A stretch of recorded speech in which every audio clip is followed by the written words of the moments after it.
नमस्कार दोस्तों, Genghis Khan दुनिया के इतिहास का सबसे क्रूर और खूंखार आक्रांता था। स्टडीज ये बताती है कि आज भी उसका डीएनए दुनिया के 1 करोड़ 60 लाख लोगों के अंदर मौजूद है। वो आदमी जिसने अपने सगे भाई को भी मार डाला। बदले की आग उसके अंदर ऐसी धधकी कि उसने दुनिया के 40 मिलियन लोगों को मौत के घाट उतार दिया और इन लोगों की लाशों के ढेर पर उसने अपने साम्राज्य की नींव रखी। एक खानाबदोश कबीले से निकलकर दुनिया के सबसे बड़े एम्पायर मंगोल एम्पायर को उसने चाइना से लेकर आज के यूक्रेन तक फैला दिया और उसका दबदबा इतना था कि उसके मरने के बाद भी उसने हजारों लोगों को मरवा दिया और जब उसकी मौत हुई 2000 लोग उसके अंतिम संस्कार में शामिल हुए, लेकिन फिर भी कोई भी ये नहीं जानता कि उसकी कब्र आज कहां पर है। दोस्तों, चंगेज खान की मृत्यु के बाद उसकी डेड बॉडी का क्या हुआ? क्यों 800 सालों के बाद भी आज तक दुनिया में कोई उसकी कब्र को नहीं ढूंढ पाया? आज की इस वीडियो में हम बात करेंगे तेमुचिन के चंगेज खान बनने और उसकी कब्र की अनसोल्ड मिस्ट्री के बारे में। चलिए वीडियो को शुरू करते हैं। चंगेज खान के जन्म के बारे में कोई सटीक जानकारी नहीं है, फिर भी माना यह जाता है कि उसका जन्म 1162 में बैकाल झील के आसपास हुआ था, जो कि आजकल रसिया में है। दोस्तों, उसके बचपन का नाम तेमुचिन था और उसका पिता येसुगेई किया कबीले का मुखिया था और बोर्जिगिन उसके कुल का नाम था। कहते हैं कि जब तेमुचिन का जन्म हुआ तो उसके हाथ में एक लाल धब्बा था, जिसका अर्थ है कि उसका जन्म दुनिया पर राज करने के लिए हुआ है। दोस्तों, जब चंगेज खान का जन्म हुआ था उस समय मंगोलिया में कोई एक एम्पायर नहीं था। पूरा स्टेपी मैदान छोटे छोटे कबीलों में बटा हुआ था। इनमें से कुछ कबीले पशुपालक थे और कुछ खानाबदोश शिकारी कबीले थे जो आपस में लड़ते झगड़ते रहते थे और लूटमार करते रहते थे। ऐसी ही एक लड़ाई में एक दिन तेमुचिन के कबीले पर एक दुश्मन कबीले ने हमला कर दिया और तेमुचिन के पिता की मृत्यु हो गई। इसके बाद तेमुचिन अनाथ हो गया। उसके कबीले वालों ने उसको कबीले से बाहर कर दिया। कहते हैं कि एक दिन उसका भाई शिकार करने के बाद मछली लेकर भाग गया। तेमुचिन को इतना गुस्सा आया कि उसने अपने भाई को ही मार डाला। 12 वर्ष की उम्र में तेमुचिन की शादी बोरते से हुई। एक दिन बोरते को मार्किट्स कबीले के लोगों ने किडनैप कर लिया। अपनी पत्नी को छुड़ाने के लिए उसने अपने दोस्त जमुखा और तुरलुक के साथ मार्किट्स कबीले पर हमला किया। वो इतने गुस्से में था कि उसने उस कबीले के सभी लोगों को मार डाला। कुछ समय बाद जमुखा और तेमुचिन में भी दुश्मनी हो गई। उसके बाद उसने लड़ाई में जमुखा को भी हरा दिया और जमुखा को हराने के बाद उसके अंदर लड़ाई करने का कॉन्फिडेंस आ गया। अब उसने शुरू किया दूसरे कबीलों के साथ युद्ध और वो निकल पड़ा मंगोलों के अन्य कबीलों के साथ युद्ध करने।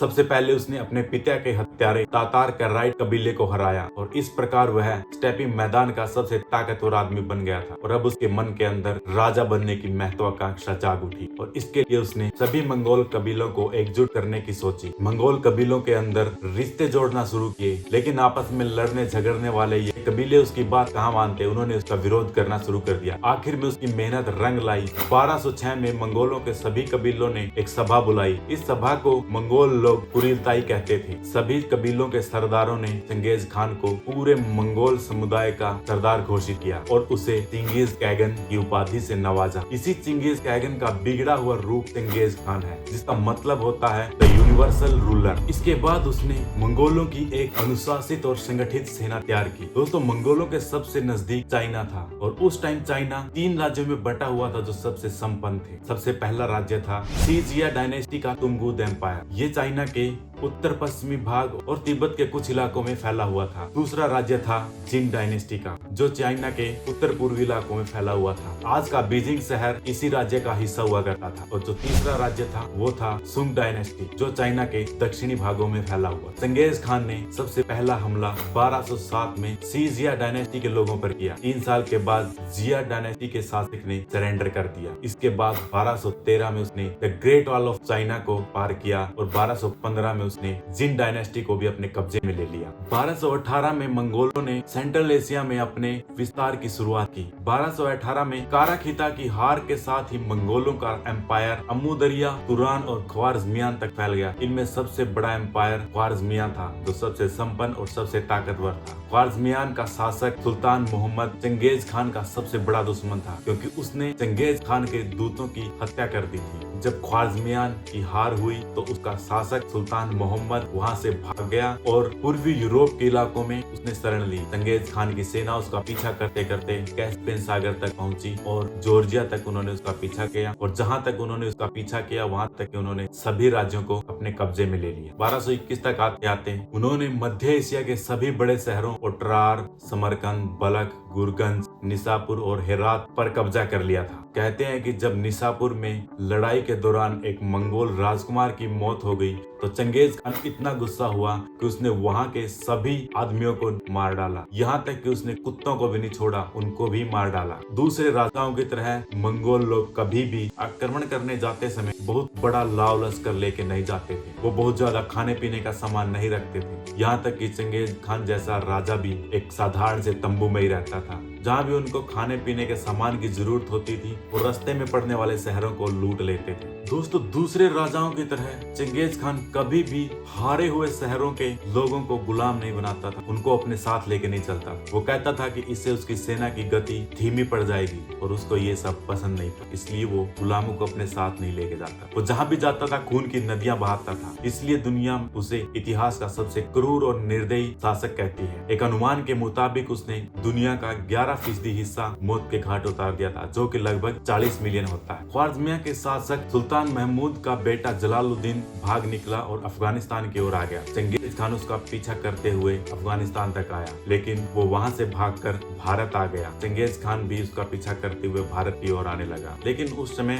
दिल्ली के सुल्तान इल्तुतमिश ने उसको अपने यहाँ शरण नहीं दी, इसलिए वो चाइना भाग गया। और चंगेज खान ने एक योजना बनाई थी कि वो दिल्ली पर अपना कब्जा करते हुए असम के रास्ते मंगोलिया लौट जाएगा, लेकिन जलालुद्दीन के चाइना भाग जाने के कारण वो वहीं से उसके पीछे चाइना चला गया। और जब वो चाइना गया तो वहीं पे जिया डायनेस्टी के लोगों ने विद्रोह कर दिया। वो उस विद्रोह को दबाने के लिए सी जिया डायनेस्टी के लोगों के साथ लड़ाई करते हुए 25 अगस्त 1227 में मारा गया। उसके मरने के बाद उसकी डेड बॉडी मंगोलिया ले जाई गई।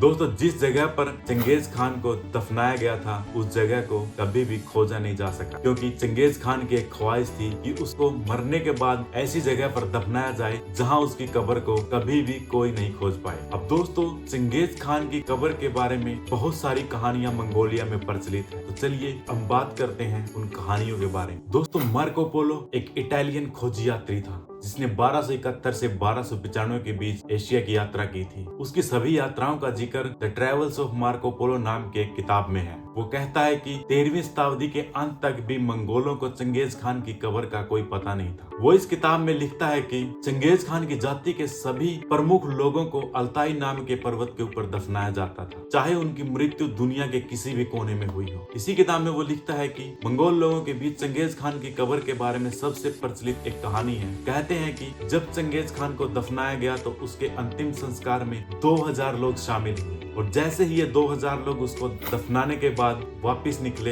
एक सैनिक टुकड़ी ने इन सभी 2000 लोगों को मार डाला, और फिर इस सैनिक टुकड़ी को एक दूसरी सैनिक टुकड़ी ने मार दिया। और जब ये सैनिक आगे बढ़े तो इनके रास्ते में जो भी आदमी या जो भी जानवर या जो भी चीज आई उन सबको ये मारते चले गए, और लास्ट में जाकर इन सभी सैनिकों ने सुसाइड कर लिया ताकि चंगेज खान की कब्र का किसी को कभी पता न चले। एक दूसरी कहानी ये भी है कि जब चंगेज खान को दफनाया गया था उसकी कब्र के ऊपर हजारों घोड़े दौड़ाए गए ताकि कब्र की जमीन नॉर्मल जमीन की तरह ही दिखने लगे, और फिर उसके ऊपर पेड़ लगा दिए गए। और इसी से मिलती जुलती एक दूसरी कहानी ये भी है कि जब कब्र के ऊपर हजारों घोड़ों को दौड़ाया गया था उसके बाद एक नदी के बहाव को कब्र के ऊपर मोड़ दिया गया ताकि पानी के अंदर गहराई में कभी कोई कब्र को न ढूंढ सके। एक मंगोलियन क्रॉनिकल एर्देनिन तोबची में दावा किया गया है कि शायद जिया की लड़ाई के बाद चंगेज खान की डेड बॉडी मंगोलिया पहुंची ना हो, केवल एक खाली ताबूत ही मंगोलिया लाया गया हो और मंगोलिया में केवल उसके जूते और कपड़े ही दफनाए गए हों। एक झूठी शव यात्रा निकाली गई हो, बेवजह ही इतने लोगों को मारा गया हो ताकि लोग इसी बात को सच माने और चंगेज खान की कब्र का कभी किसी को पता न चले, जैसा कि वो खुद चाहता था। चाइना की युआन डायनेस्टी के लोग कहते थे कि मंगोलों की जाति के सभी प्रमुख लोगों को चंगेज खान की कब्र के आसपास ही दफनाया गया। वो लोग इस जगह को कीनियन घाटी कहते थे, हालांकि इस जगह के बारे में किसी भी किताब में कोई जिक्र नहीं। लेकिन दोस्तों, चंगेज खान की कब्र के बारे में एक और कहानी ये भी है कि शायद कभी अभी भी कोई भी चंगेज खान की कब्र को ढूंढ ही ना पाए, क्योंकि उस टाइम कुछ मंगोलियाई कबीले पारसियों की तरह ही डेड बॉडी को एक ऊंचे पर्वत पे ले जाकर रख देते थे, जिससे गीद या अन्य जानवर खा जाते थे या वो डिकम्पोस्ट होकर नेचर में मिल जाती थी। दोस्तों हाल ही के रिसर्च बताते हैं कि चंगेज खान को बुरखान खालदून नाम के पर्वत के आसपास ही कहीं दफनाया गया था, क्योंकि यही वो पवित्र जगह थी जहां चंगेज खान सभी मंगोल कबीलों को एकजुट करने से पहले तेंगरी नाम के आकाश के देवता की पूजा करने गया था। और जब मंगोलों का साम्राज्य स्थापित हो गया था, मंगोलों ने इस जगह को एक खोरिग नाम दिया, जिसका मतलब था महान निषेध। मतलब दोस्तों यहाँ पर कोई भी आ जा नहीं सकता था, केवल शाही परिवार के लोग ही यहाँ पर आ सकते थे। इस 240 स्क्वायर किलोमीटर के एरिया को मंगोलों ने सील कर दिया था और इसके अंदर जाने पर मौत की सजा दी जाती थी। और जब इस जगह पर सोवियत संघ का कंट्रोल था, उस टाइम भी यहाँ पर किसी के आने जाने की परमिशन नहीं थी। कहते हैं कि इस एक खोरिक जगह की देखभाल डारखाद नाम की एक उहियान खाई जनजाति करती है। इस जनजाति को मंगोल लोगों ने टैक्स और सैन्य सेवाओं से छूट प्रदान की थी। अगर दोस्तों चंगेज खान की कब्र की इस तरह किसी जनजाति द्वारा सुरक्षा की गई थी, तो फिर ये बात उन सभी कहानियों को झूठा साबित करती है जिसमें कहा गया है कि चंगेज खान के अंतिम संस्कार में 2000 लोग शामिल हुए थे और उन सभी को मार दिया गया था या उन्होंने सुसाइड कर लिया था। दोस्तों बहुत सारे वेस्टर्न हिस्टोरियन चंगेज खान की कब्र को खोजने में लगे हुए हैं, लेकिन खुद मंगोलिया के लोग ये नहीं चाहते कि चंगेज खान की कब्र को खोजा जाए। इसकी दो मुख्य वजहें हैं। सबसे पहली वजह तो ये है कि चंगेज खान खुद चाहता था उसकी कब्र को कभी भी खोजा न जाए, और मंगोलिया के लोग अपने बुजुर्ग की ख्वाहिश का सम्मान करते हैं। दूसरी वजह यह है कि मंगोलिया में यह मान्यता है कि चंगेज खान की कब्र शापित है, अगर उसको खोजा गया तो दुनिया में प्रलय आ जाएगी, इसलिए वो नहीं चाहते कि चंगेज खान की कब्र को खोजा जाए। तो दोस्तों सच चाहे जो भी हो, लेकिन अगर दुनिया में कभी किसी आदमी ने चंगेज खान की कब्र को खोज लिया तो शायद वो दुनिया का सबसे अमीर आदमी बन जाए, क्योंकि मान्यता ये है कि चंगेज खान की कब्र के साथ बहुत सारे सोना चांदी और हीरे मोती दफनाए गए थे। अब आपको चंगेज खान की ये स्टोरी कैसी लगी कमेंट करके जरूर बताएं, और अगर आप इस वीडियो पे नए हैं तो हमारे चैनल को सब्सक्राइब जरूर करें। धन्यवाद।